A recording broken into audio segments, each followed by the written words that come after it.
حسين يا حسين يا حسين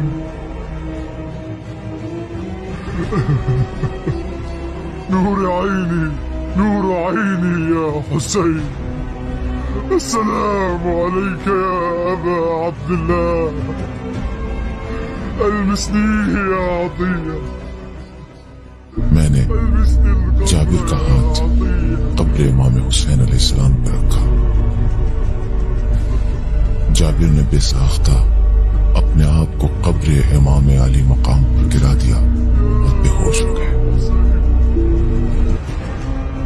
یا حسین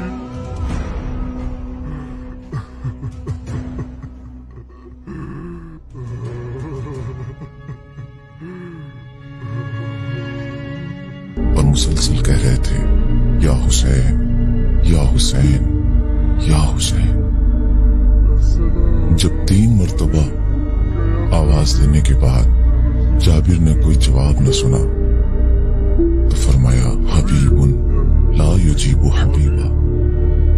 کیا ایک دوست اپنے دوست کو جواب نہیں دے گا؟ اس کے بعد خود ہی اپنے سوال کا جواب دیا اور فرمایا ہاں وہ کیسے جواب دے سکتا ہے جس کا سر اس کے تن سے جدا کر دیا گیا.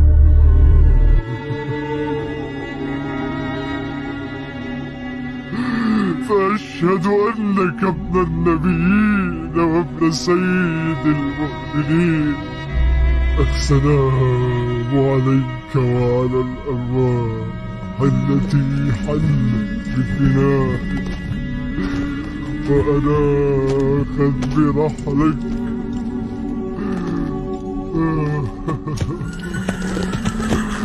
السلام عليك يا أبا عبد الله.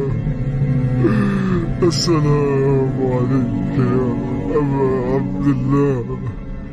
اس کے بعد جابر سلام کے چند جملے بولنے کے بعد فرماتے ہیں میں گواہی دیتا ہوں کہ آپ اسی راستے پر چلے جس پر یحییٰ ابن زکریا چلے تھے اور حق کا دفاع کرتے ہوئے شہید ہوئے.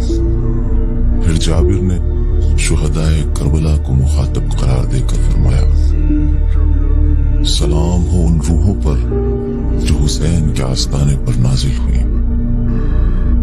اور حسین کے پہلو میں محو آرام ہے.